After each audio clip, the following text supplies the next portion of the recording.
বাংলাদেশ বদলে যাচ্ছে, এগিয়ে যাচ্ছে টেকসই উন্নয়নের পথে। উড়োজাহাজে জ্বালানি তেল জেট A1 সরবরাহের ক্ষেত্রেও হতে যাচ্ছে সরাসরি পাইপলাইনের মাধ্যমে আধুনিক প্রযুক্তি নির্ভর সেবা। বাংলাদেশ পেট্রোলিয়াম কর্পোরেশনের আওতাধীন পদ্মা অয়েল পিএলসি দেশের একমাত্র জেট ফুয়েল বিপণনকারী প্রতিষ্ঠান। পদ্মা অয়েলের হাত ধরেই চট্টগ্রাম শাহ আমানত আন্তর্জাতিক বিমানবন্দরে এভিয়েশন ডিপোতে পাইপলাইনের মাধ্যমে জেট A1 জ্বালানি পরিবহন এক যুগান্তকারী সূচনা।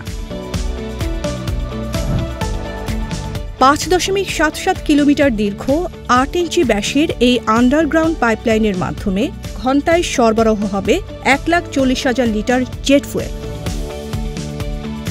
2 ঘণ্টারও কম সময়ে পূরণ হবে দেশের দ্বিতীয় বৃহত্তম চট্টগ্রাম বিমানবন্দরের দৈনিক জেট A1 চাহিদা। পাইপলাইনটির মাধ্যমে 2055 সাল পর্যন্ত ক্রমবর্ধমান চাহিদা মেটানো সম্ভব হবে। বাংলাদেশের ইতিহাসে প্রথমবারের মতো জেট ফুয়েল পাইপলাইনের মাধ্যমে পরিবহন করা হবে। যতগুলি মাধ্যম আছে তেল পরিবহনের ক্ষেত্রে, সেক্ষেত্রে সবচেয়ে নিরাপদ মাধ্যম হচ্ছে পাইপলাইন। ফ্লো মিটার ইউজ করা হয়েছে, সেগুলোও আন্তর্জাতিক মানের এবং বিশ্বব্যাপী এগুলো সমাদৃত এবং গ্রহণযোগ্য। পরিবেশ বান্ধব এই পাইপলাইন ট্যাঙ্ক লরির মাধ্যমে পরিবাহিত 12 ঘণ্টার জ্বালানি সরবরাহ করবে মাত্র 2 ঘণ্টায়। ফলে বাঁচবে সময় এবং জ্বালানি খাতে সরকারের রাজস্ব ব্যয় হ্রাস পাবে বছরে প্রায় 8 কোটি টাকা। এতে যুক্ত হতে যাচ্ছে বহুমাত্রিক সুফল। চট্টগ্রাম বিমানবন্দরে জ্বালানি সরবরাহে এখন থেকে আর পোহাতে হবে না সড়ক দুর্ঘটনা, যানজট, প্রাকৃতিক দুর্যোগ সহ নানাবিধ সামাজিক অস্থিরতায় অনিশ্চয়তার ঝুঁকি। এখন যে ট্র্যাডিশনাল পদ্ধতি, এই পদ্ধতিতে ট্যাঙ্কলরির মাধ্যমে জ্বালানি তেল সরবরাহ করা, তারপরে এটা হচ্ছে এই তেল আমাদের শাহ আমানত বিমানবন্দরে স্টোরেজ ট্যাঙ্কে স্টোর করা, দেন এটা হচ্ছে রিফুয়েল এবং ডিসপেন্সারের মাধ্যমে বিমানে সরবরাহ।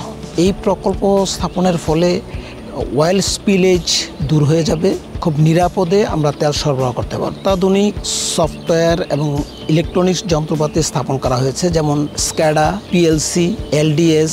এর মাধ্যমে যদি কোথাও তেল লিকেজ হয় আমরা ইমিডিয়েটলি এটা অ্যাকশান যাইতে পারবো। এবং এই প্রকল্পের একটা ব্রাঞ্চ লাইন আমরা বাংলাদেশ এয়ারফোর্স পর্যন্ত বিস্তৃত করেছি। এয়ারফোর্সের যে জ্বালানি তেল এয়ারক্রাফটের জন্য লাগবে, তাও আমরা এই পাইপলাইনের মাধ্যমে আমরা সরবরাহ করতে পারবো। প্রকল্পটি কেবল একটি পাইপলাইন নয়, এটি বাংলাদেশের আকাশপথকে সুরক্ষিত, দ্রুততর এবং আরও প্রতিযোগিতামূলক করে তোলার সাহসী পদক্ষেপ। জেট A1 ফুয়েল পাইপলাইন, অর্থনীতির গতি, আকাশপথের শক্তি, আগামী টেকসই বাংলাদেশ।